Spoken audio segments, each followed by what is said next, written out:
What's up, guys? A new installment of Read Reviews, and today I'm doing a brand called Stella Chewys, one of my favorite brands. I'm actually feeding it right now. I'll let you see the bag in just a second.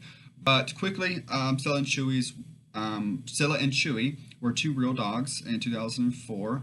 I think they both have since passed, but they actually came from the concept of a vet telling the founder, Maria Moody, to give a raw food to her dog, Stella, who was sick at the time, which consisted of very little carbs.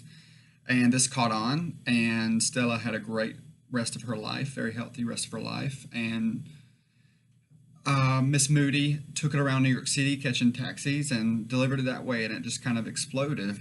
And you can see why in just a second when you see the ingredient panel.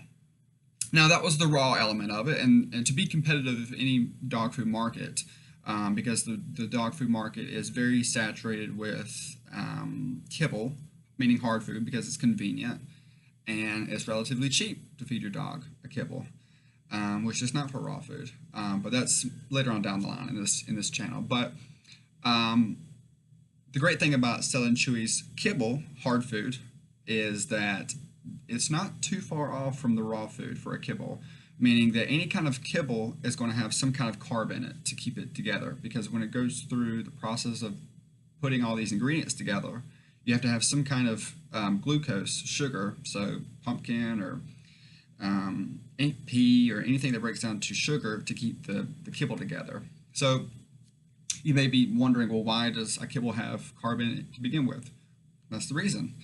So, and you'll see them pretty high up in the ingredient panel, almost always.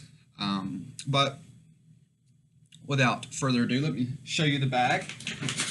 Here it is, Stella and Chewys, and it actually says raw coated kibble, and it's the puppy formula, and it's oven baked, and I'll get into that in just a second, with cage-free chicken. So, a few things to unpack there. So the kibble, and I'll show you it. The kibble has some great things going for it. So, it's for a puppy. I'm going to let you see it right here. The kibble has these little, almost look like little flakes on it. And you can see, it has these little flakes. So that's actually raw meat. That's actually a raw ingredient, meaning that when it lays on the, basically they make it like baking a cookie. They lay it, all the ingredients together roughly in a big baking pattern, and they bake it at about 200 degrees, and they cook it to eliminate all the bacteria, salmonella, things like that.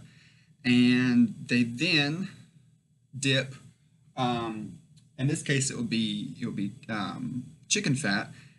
They dip the kibble in chicken fat, and they use the raw coating, or they use that to, they use the chicken fat, excuse me, to have the raw meat, the flaky stuff, and they use that to coat it with. So the raw stuff is being coated with the chicken fat, basically, to keep it sticky. I'm sorry. But a couple good things about this kibble right off the bat.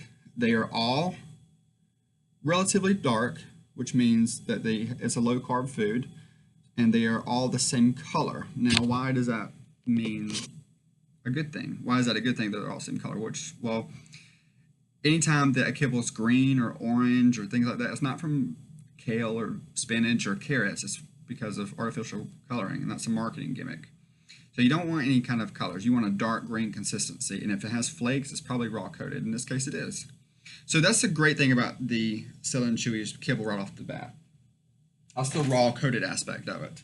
And as I mentioned, the bakingness is also a plus, because it's a more gentle way of producing the product through an extruded system, which means that all the ingredients are pounded together, and it goes through a little, you've probably seen it in cartoons and things like that, where it goes, bloop, bloop, bloop. That little pipe is an extruder, and it damages the produce and the product a lot more, and the product loses a lot more of its nutritional integrity rather than baking.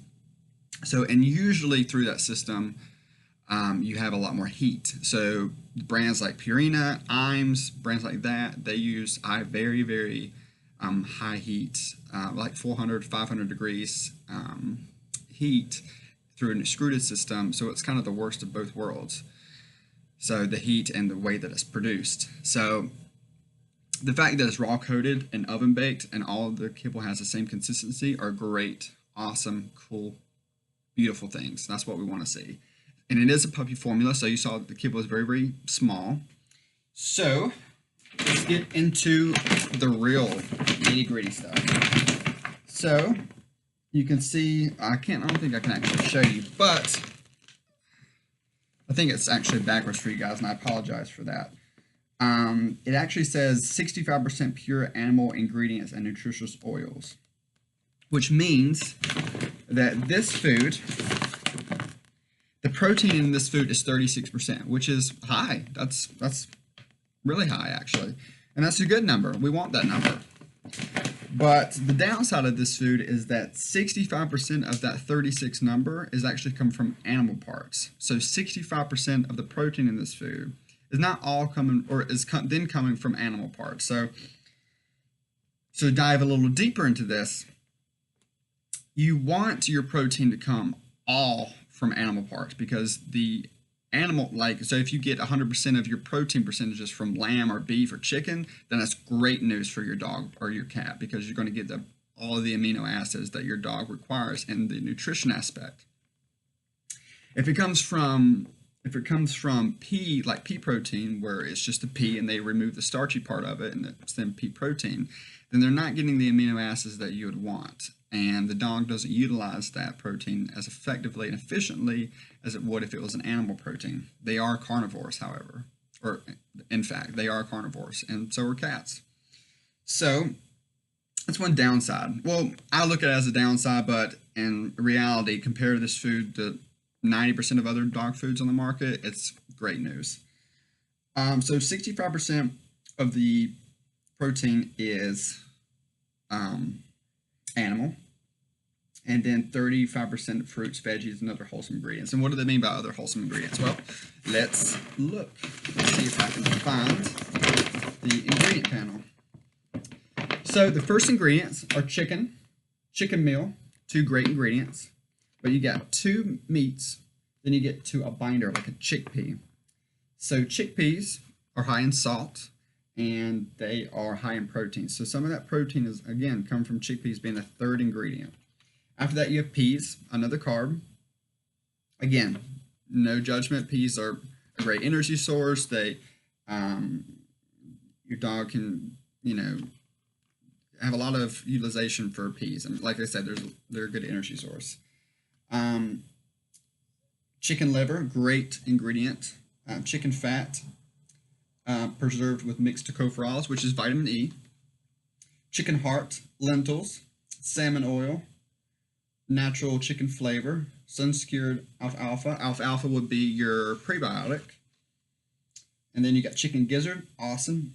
Then fenugreek seed, which would be another prebiotic. And then you've got flaxseed, coconut oil, pumpkin seed, organic cranberries, spinach, beets, carrots, squash. So you may be hearing great things, and I'm reading great things, and these are great things, but I'm not hearing as much meat as I would like in my dog food, specifically for me.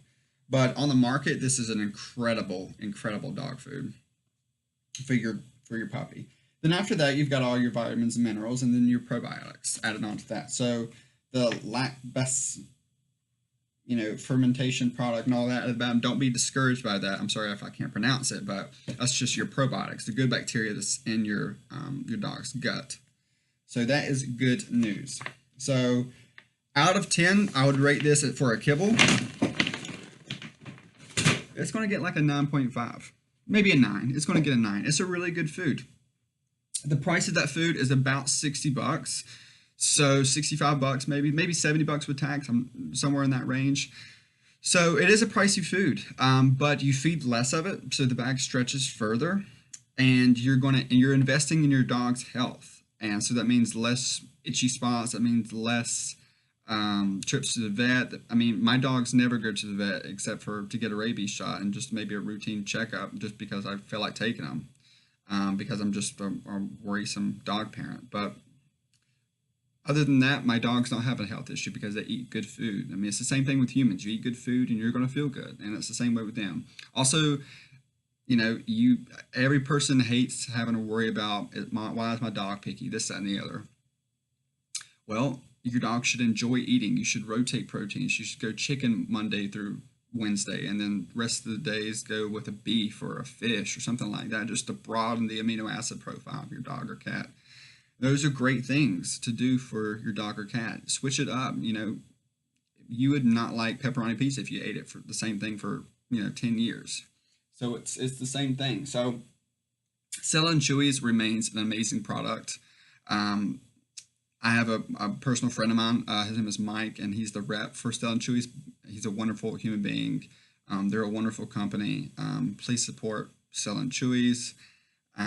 They are a worthy company to get behind. And tomorrow, actually, I'm going to do a brand that competes very well with Stella Chewys called Open Farm, which I love to pieces as well. And then I think after that, we'll get into some brands that I don't like, and then we'll go from there. So please drop your comments below, give a like to the video, some suggestions on what I can do better. I'm starting this out, so I want to hear your feedback, and I will implement that feedback. And you guys are awesome, and please grow the support. Thanks so much. Have a good day.